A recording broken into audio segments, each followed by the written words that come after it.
What is happening, everybody? Welcome into Locked On SEC. It's a live Sunday edition as we're reacting to a bloody Saturday in the SEC. Locked On SEC starts right now. You are Locked On SEC, your daily podcast on the Southeastern Conference. Part of the Locked On Podcast Network, your team every day. And what's happening, everybody? Welcome into Locked On SEC.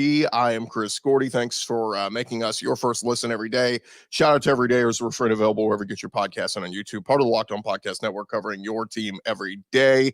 And today's episode is brought to you by Gametime. Download the Gametime app and create an account. Use our code LOCKEDONCollege for $20 off your first purchase. All right, we are reacting to a bloody Saturday in the SEC. Just figured, man, we deserve to hop on here and talk about before the NFL Sunday gets started here about what happened in the conference. And my goodness, it was ugly.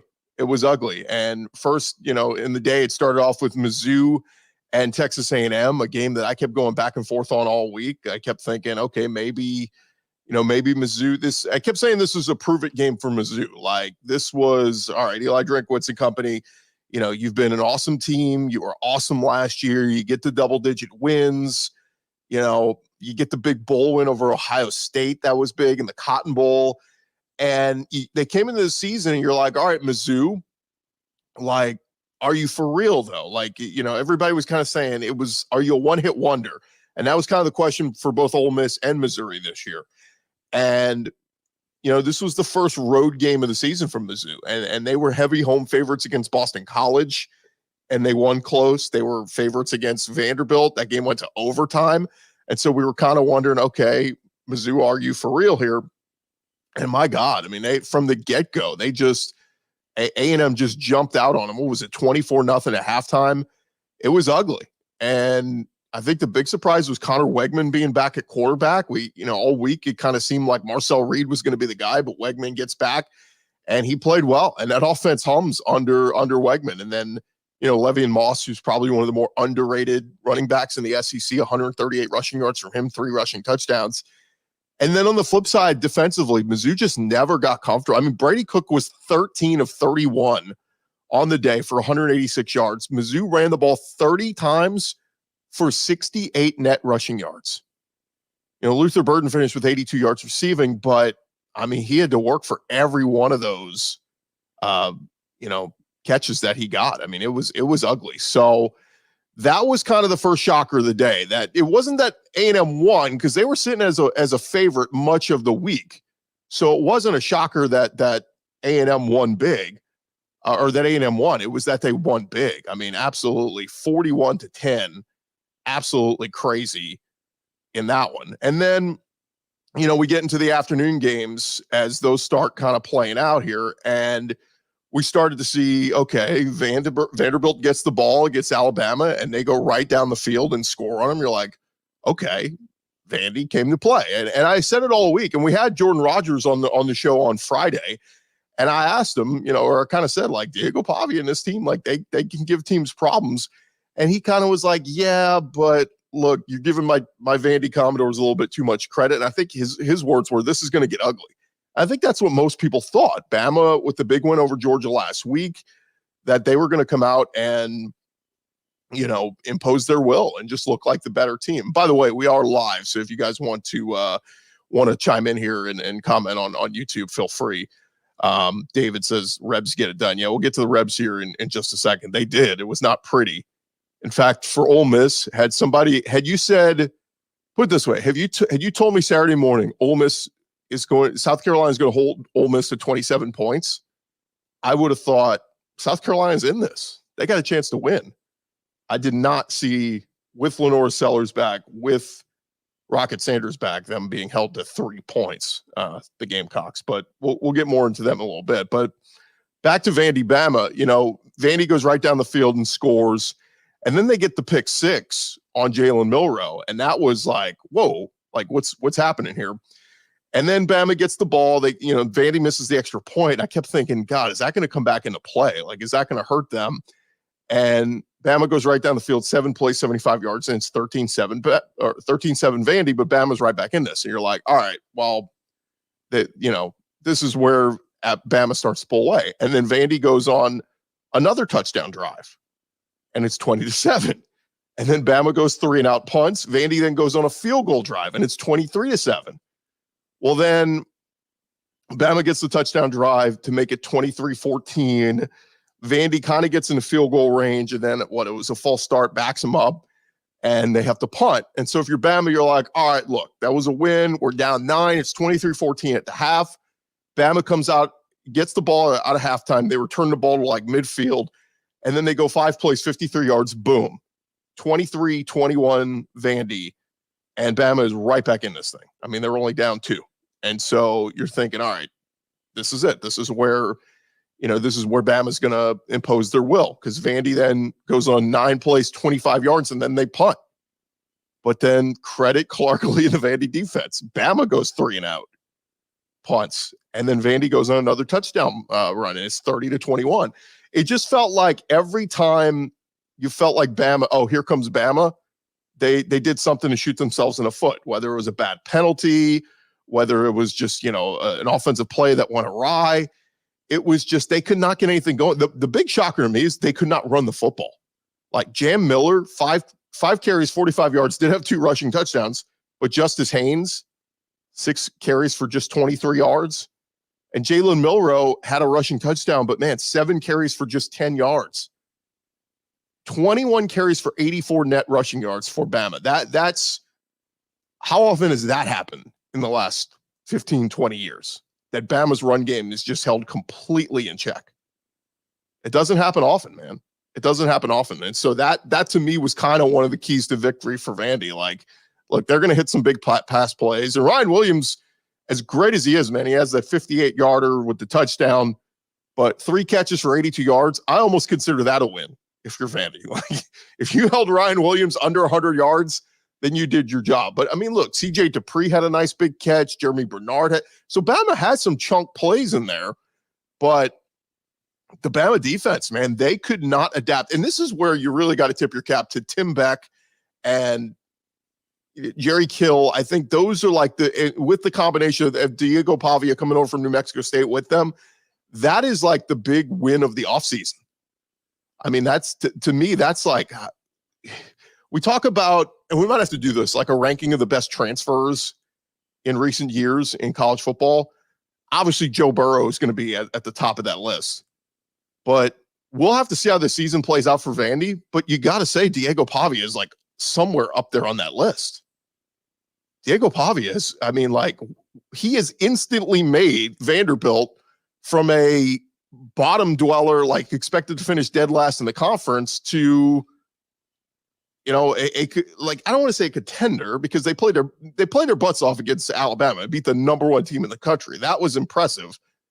But now how do you follow this up? Like, they're going to have to continue to do some things here, and put it this, like, they got to win another SEC game or 2 to have the season finish strong. Can they get the 6 wins? It's still going to be tough for Vanderbilt. But the way Diego Pavia plays, man, that dude is all heart. And I think there was a little bit of Bama reading the press clippings a little bit, right? And them doing what they did against Georgia a week ago, and it was such an emotional game, and to come out and I think a lot of us kind of thought Bama was going to look flat, right? But I just like the Bama defense, man. I just can't get over how many third downs did they convert Vanderbilt. Let me look up the numbers here. They were 12 for 18.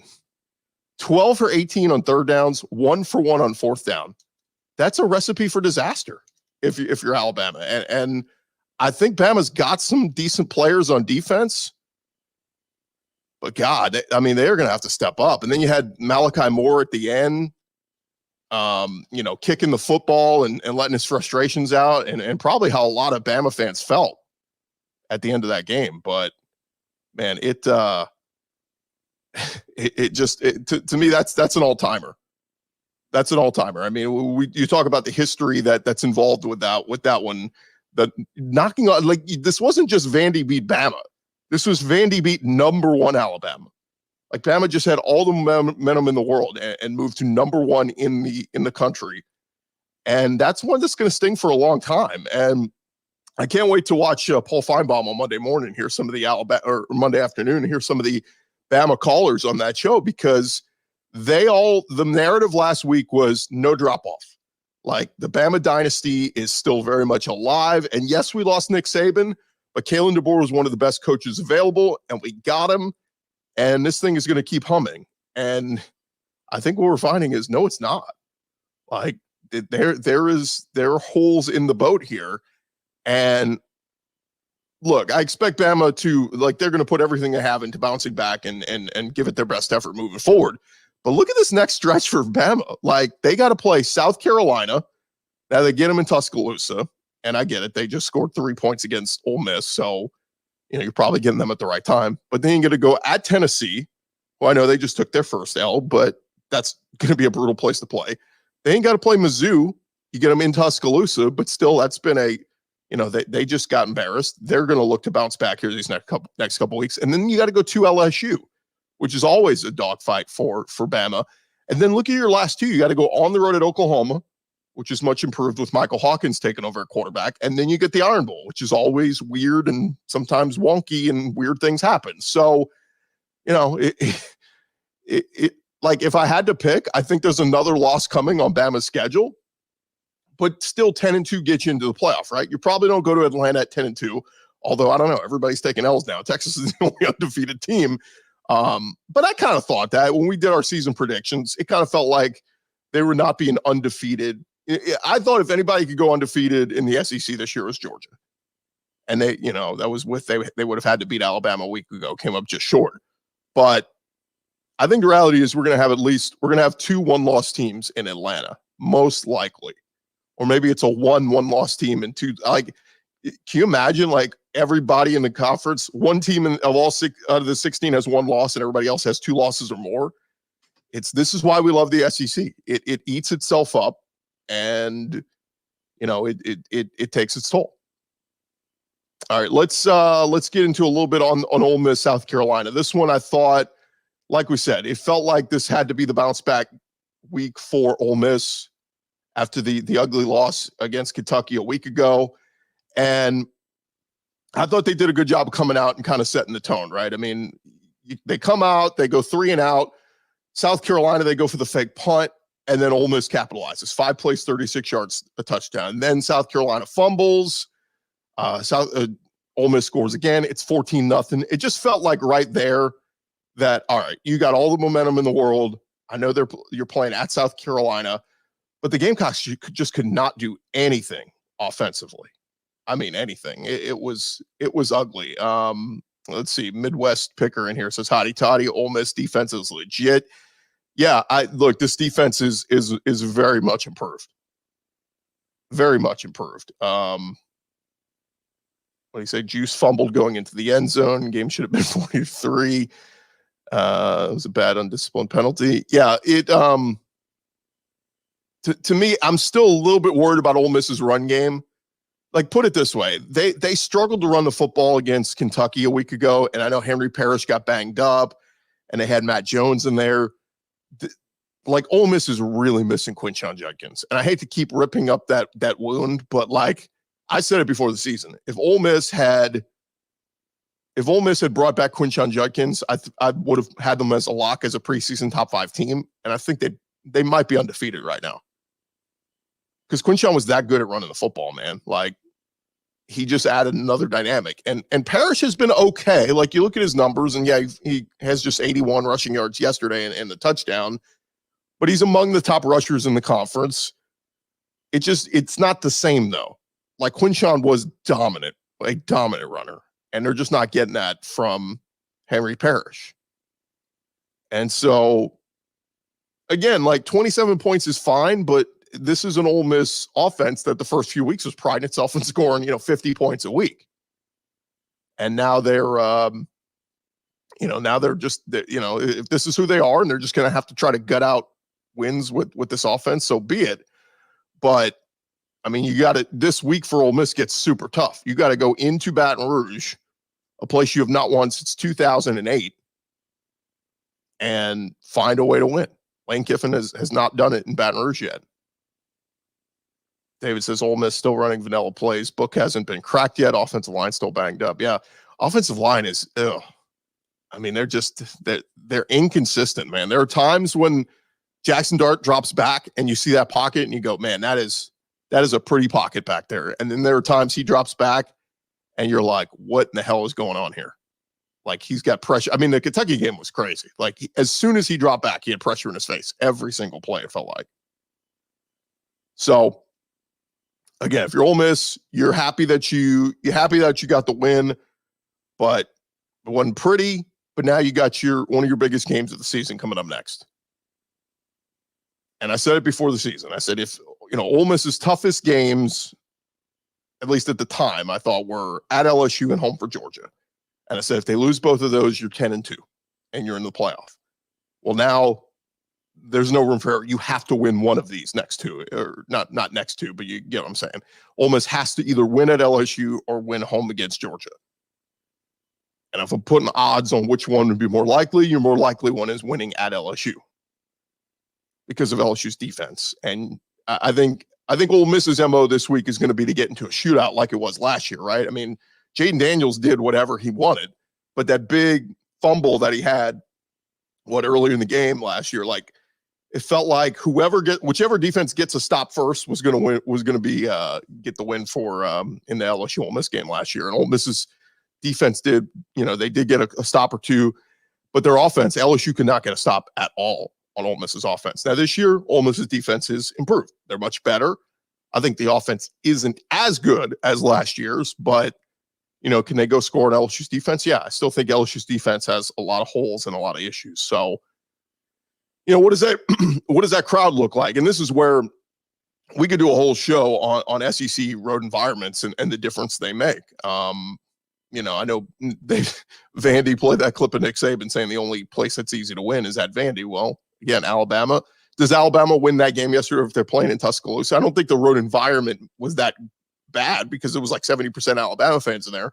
But there's just something about going on the road in this conference, and it eats its own. It's a dog-eat-dog conference where anybody can beat anybody on any given day. So, yeah, David says we swapped the Kentucky loss for the LSU game. Just hope Harris is okay.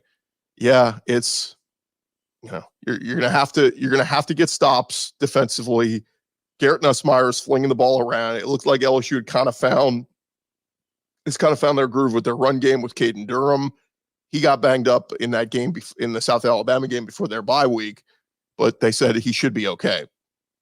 But Trey Harris is a difference maker, man. I mean, I was wondering why they weren't trying to, like, they should have just come out of the gates going Trey Harris. And it felt like they were going to Watkins and Caden Lee early on. And it was like, and then they tried to get Juice Wells involved, which you kind of knew was going to happen playing South Carolina.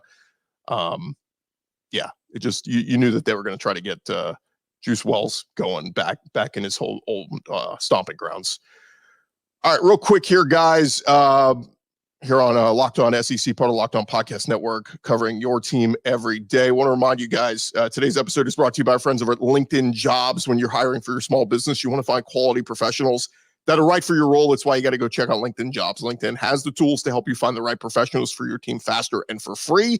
And LinkedIn just isn't another job board. They're going to help you hire professionals you can't find anywhere else, even those who aren't actively searching for a new job but might be open to the perfect role. In a given month, over 70% of LinkedIn users don't visit other leading job sites. So if you're not looking on LinkedIn, you're looking in the wrong places. On LinkedIn, 86% of small businesses get a qualified candidate within 24 hours. Hire professionals like a professional over on LinkedIn Post your job for free at linkedin.com/lockedoncollege. That's linkedin.com/lockedoncollege. Post your job for free. Terms and conditions apply. All right, let's get into some of the other games that happened over the weekend. We talked about Bama Vandy. We talked about Ole Miss South Carolina. We talked about Mizzou A&M. How about Auburn Georgia? This one was like, it almost felt like early on, like this was a dogfight for much of this game. And it just felt like this is kind of what this rivalry has kind of become. Like last year at Auburn, it was a close game and going into the fourth quarter. And then Brock Bowers did Brock Bowers things. But this Georgia team, I don't know what it is, man. They're just, you got Carson Beck back, you got all these pieces back, but they're just not the same team. They're the same dynamic offense, I should say. Defense is still pretty solid. And they gave up a couple scores to Auburn. And Jarquez Hunter, I thought, had a nice day, 91 yards rushing and the touchdown. Keandre Lambert-Smith had a couple big plays, Malcolm Simmons. And kudos to Peyton Thorne. He didn't make the big mistake, right? Like Auburn, I believe, didn't turn the ball over, right? No interceptions, no fumbles. Auburn took care of the football. And yet still, Georgia kind of wore them down. It was 14-3 at the half. And then, what was it, 21-7? I'm trying to remember, because at one point, I think it was the Jarquez touchdown. Yeah, it made it 14-10 in the third quarter. And you're like, okay, Auburn, if you can just get a stop. And then literally the next three possessions, Georgia goes touchdown, field goal. And that was all she wrote. So, you know, that's what's so weird for Kirby Smart is this is not going to be one of his most talented teams, but, you know, it just keep winning. That in this day and age with where we're in the playoff era, you just got to keep finding ways to win. And it feels like, if they could just keep racking up wins, they could afford another loss still along the way. You got to go to Texas in a couple weeks. It's going to be tough.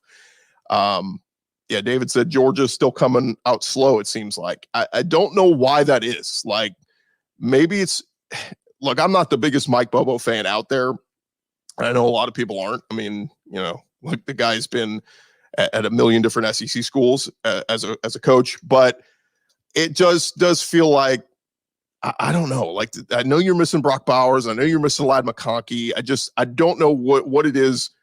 You know, are they looking for somebody else to emerge as like a big time playmaker? And I like the backs. Like I like Trevor Etienne. I like Nate Frazier had a couple nice runs, had a 17-yard run in there. It's just finding that consistency. I mean, their leading receiver on the day was Colby Young with 3 catches for 51 yards. Like it's almost like Carson Beck has taken a step back this year. He's not the same deadly passer. Like this is a guy who was supposed to be a Heisman candidate coming into this year, and had a phenomenal second half against Alabama last week. But that first half was woof. That was one for the ages. Just awful starts. So, you know, the rest of the way for Georgia, as you look at their schedule, they got to go. They get Mississippi State at home next week.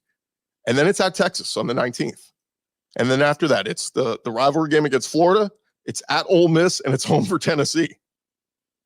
Do we really expect Georgia to go unscathed in that stretch? At Texas, neutral site Florida, at Ole Miss, and then home for Tennessee? It just feels like there's another loss on the schedule there for Georgia. And look, again, you get through that with just one more loss, and you finish strong. You beat Georgia Tech, and you go 10-2.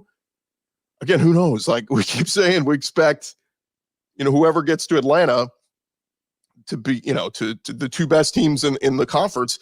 What if you got like 4 SEC teams that are 10-2? Remember that whole stink we made about the tiebreakers and Greg Sankey? Like the tiebreakers are going to come into play because I think you're going to have a couple, like you may have an 11-1 Texas and like 4 teams that are 10-2. And like, and then some teams might say, you know what? I don't want to go play Texas for an SEC title. The SEC championship means nothing to me. It's all about getting in the playoff. I'll take the bye week that week, get the extra rest and get ready to host a home playoff game the next week. And keep in mind, National Signing Day is that week as well, the week of the SEC championship game. So you're, you got even more, stuff you got to do that week. And then if you go and lose in the SEC championship game and you add a third loss, it makes it even like then you're really like, was it worth it? Because you might get booted out of the playoff at that point with a third loss. All right, let's get to the other upset of the weekend. It was Tennessee at Arkansas, and I actually bet on this one. The momentum was building throughout the day. I just kept thinking night game in Fayetteville. We saw Arkansas beat Texas in this spot a couple of years ago in a non-conference game, but I just felt like this was going to be the ultimate test for Nico Iamaleava. My goodness, Tennessee's offensive line played their worst game of the year. I mean, Nico was constantly under pressure. They were getting ripped through like tinfoil. And what they had 4 sacks on the day. It felt like they had more than that. I mean, Landon Jackson was ripping through Eric Gregory. I mean, those guys were it felt like they were unblockable. At Tennessee, goodness, man. Like, it was ugly. Dylan Sampson still had a nice day running the football, 38 yards and 2 touchdowns. But I felt like when we got into the second half and Tennessee gets the ball right out of halftime and they're down 3-0 and they go and get the touchdown at 7-3. They force a 3-and-out on Arkansas, and then they go get another touchdown. It's 14-3. I texted my buddy. I said, that's it. It's ball game. Tennessee's got this. And then Taylor Green orchestrates a drive. And we forget, Jaquindon Jackson is one of the best running backs in the SEC this year. And combined with Rashad Davinion, that's a pretty good two-headed punch. Jaquindon Jackson goes in for a touchdown. It's 14-10. Tennessee punts. Arkansas gets down the field. They got to settle for a field goal. But it's 14-13. And then we go punt. It just felt like 1-point game, man. Anything could happen here. And then Taylor Green gets hurt. Taylor Green has to leave the game, and Malachi Singleton has to come in and finish this game for Arkansas. And it was not going pretty. Like I said, they punted on when Singleton took over that drive. They punted. The next drive they went 3-and-out. And then with 2:03 to play, or actually there's 3 minutes to go, they get the ball back. Singleton hits Satania for 13. Braylon Russell runs for 24 yards. Braylon Russell for 11. And then Malachi Singleton runs it in. When it got under 2 minutes and Tennessee had just the 2 timeouts, I thought it looked like Josh Heupel said in his headset or to somebody, let him score. Because go watch the tackling effort for Tennessee when Singleton runs it in. It looks like no one's even trying to tackle him. Because I thought right there, like, it's a 14-13 game. Arkansas is already down to the Tennessee 11. And Tennessee's only got 2 timeouts left. And you're inside of 2 minutes. Like, if Arkansas plays conservative there, they run the football, timeout. They run the football, timeout. They run the football on third down, clock's ticking. They kick the go-ahead field goal, and then Tennessee's getting the ball back with like about 30 seconds left. On the flip side, I think Heupel, and again, I could be wrong on this, but it looked like Heupel was saying, let them score, and then we'll give ourselves a chance, because what's our biggest strength? It's our offense. Put the ball in Nico Iamaleava's hands for a chance to go win it. And it's exactly what happened, but my God, the clock management was awful for Tennessee in that final minute. Down 19-14 to kick off 65 yards for a touchback. First play, Nico to Chaz Nimrod, it's incomplete. Second down, Nico runs for 8 yards. And the clock ticks, man. We get down to, it's a 3rd and 2 at their own 33. Nico is throwing the football with 35 seconds left on the clock. He hits Dante Thornton for the big gain, gets 42 yards down to the Arkansas 25. By the time they get to the next first down and they throw an incomplete pass, it's 17 seconds left on the clock. I just thought they let so much time tick off. And keep in mind, you still had 2 timeouts. I don't know what Heupel was thinking. Like, save your clock, bro. And so they get all the way down. They get to the Arkansas 20, and 3rd and 5, Nico Iamaleava passing complete, and then 4th and 5 with 6 seconds left in the game. They burn their last time out. Nico runs to the right. Now, I think it looked like he thought there was a seam. Like, because keep in mind, they're only at the 20-yard they were inside the 20. It looked like he thought, and Nico's a good runner. I think he thought, I'm going to throw. And when he gets out in space, I think he sees that running lane and goes, oh, I might be able to take off and run. But keep in mind, I mean, at that point, clock is expiring. You're out of time. The ball's got to come out of your hands if you're Nico. You've got to throw that football. You've got to throw it down to give yourself a chance. Make it a tip drill at the goal line or in the end zone, whatever. But not even throwing it, I mean, just doesn't even give yourself a chance. David said dropping 7 or 8 worked out for Arkansas. Most of the time it doesn't. Look at the Cal-Miami game. Yeah, that one. For those of you who stayed up for that one, that was absolutely ridiculous how Cal blew that game. I fell asleep when they were up. Miami was Cal was up 13, and then woke up and rewound it, and like, my goodness. But yeah, it was a bloody Saturday in the SEC. Can't describe it any better than that. And then lastly, the game that probably not many of you watched, but give a hat tip to Florida, man. That was a spot where they were an underdog all week. Everybody thought UCF and Gus Malzahn were going to go into the swamp and beat Florida. They played pretty well, especially defensively. I kept saying, like, KJ Jefferson, I'm just not. I used to like him a lot a couple years ago at Arkansas. It's like he's gotten worse as a quarterback, like making his reads, and I don't know. I know UCF's offense had looked good up to this point, but last week they gave up 1 million points to Colorado, and then this week Graham Mertz goes 19 of 23, 179 yards and a touchdown. DJ Lagway 4 for 4 for 50. So the Florida quarterbacks combined for 23 of 28 passing. They ran the ball okay. Montrell Johnson found the end zone, but he only had 54 yards. But to me, the story of the day is the Florida defense. Florida's defense has been much maligned and criticized and all that. They held UCF to under 300 yards of offense. That's a Gus Malzahn offense that I think was leading the Big 12 in total offense. So, look, he's not out of the woods yet, but that was a big win for Billy Napier in the situation, because we said it before the season. You knew they were going to beat Samford, but of the non-conference games against Miami, UCF, and Florida State, all in-state schools, it felt like they had a chance to lose all 3. You got obliterated by Miami in week 1, and then you beat UCF. We'll see what they do in the final week of the season against Florida State. But I think the position Florida's in right now is, can they find 3 more wins? And Florida State stinks. Like, they better beat Florida State in the last week of the season. But if they do that, that's their 4th win. Can you find me 2 more wins for Florida? And here's what they got the rest of the way. They're at Tennessee next week. That's going to be tough. They're home for Kentucky, which, I think probably before the season you would have said, okay, they should win that one. Kentucky's probably a little bit tougher, specifically defensively, than we thought. And that game's been much closer in recent years. That's a series that Florida has largely dominated throughout history. But I think that's one that if you look at, if you're a Florida fan, you think we got to win that one. We got to beat Kentucky. Then you get Georgia, neutral site. You're at Texas, home for LSU, home for Ole Miss. Again, if you beat Kentucky and you win at Florida State, that's 5 wins right there.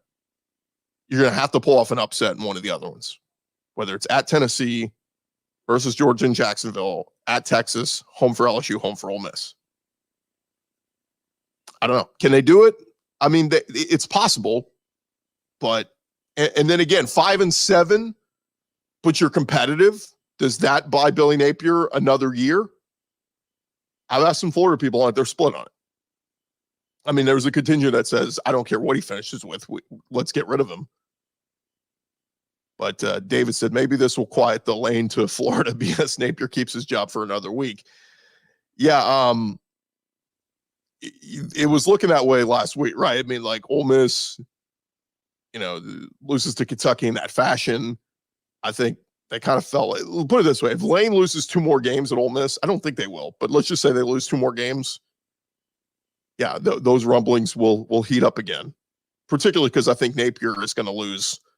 Like, Florida will go on a stretch where they lose to Georgia, at Texas versus LSU, and suddenly things feel like they're spiraling again, and the administration of Florida gets together and goes, ugh, maybe we make a change here. So anyway, there you have it, you guys. That's just a kind of a quick, like I said, wanted to hop on ahead of the NFL games at noon and just kind of dissect the weekend that was in the SEC. But I just can't remember a weekend like this in race history where you had number 1 Alabama go down, number 4 Tennessee go down, number 9 Mizzou go down. And I'm interested to see these polls coming out at the top of the hour. I mean, how far does Bama fall? Like, I have a buddy who, hates Alabama. He's like, they're going to drop them like two spots. I think losing at Vanderbilt, you got to drop them more than that, right? Like maybe 9th, 10th, something like that. I think that's fair. And the criticism Kalen DeBoer is going to get now, I think, is going to be fair. It's the talk of, life after Saban is, can Kalen DeBoer sustain this success? Outside of that, Michigan, who was 10th, lost. USC, who was 11th, lost. What's going to be funny is USC was 11, LSU was 13. LSU had a bye. Will they move LSU above USC, even though USC beat LSU head-to-head? It's why I always say, like, it matters when you lose. That people react to that. People react to when you lose to a team. So, Oklahoma was sitting there 19th. They were on a bye. How far do they move up? I think Texas is going to move up to number 1. I will say this, though. Don't be shocked if Ohio State gets more first-place votes. I thought that was a nice, gutty win for them against Iowa yesterday. And Ohio State's been pretty damn impressive. It wouldn't shock me if a good bit of people voted Ohio State number 1. I just think Texas, they were 1, 2 weeks ago. I think people are gonna slide them opposite. Brad on here said, bro, Bama had the ball 18 minutes. How much can you run the ball in 18 minutes? Be smart in your analysis.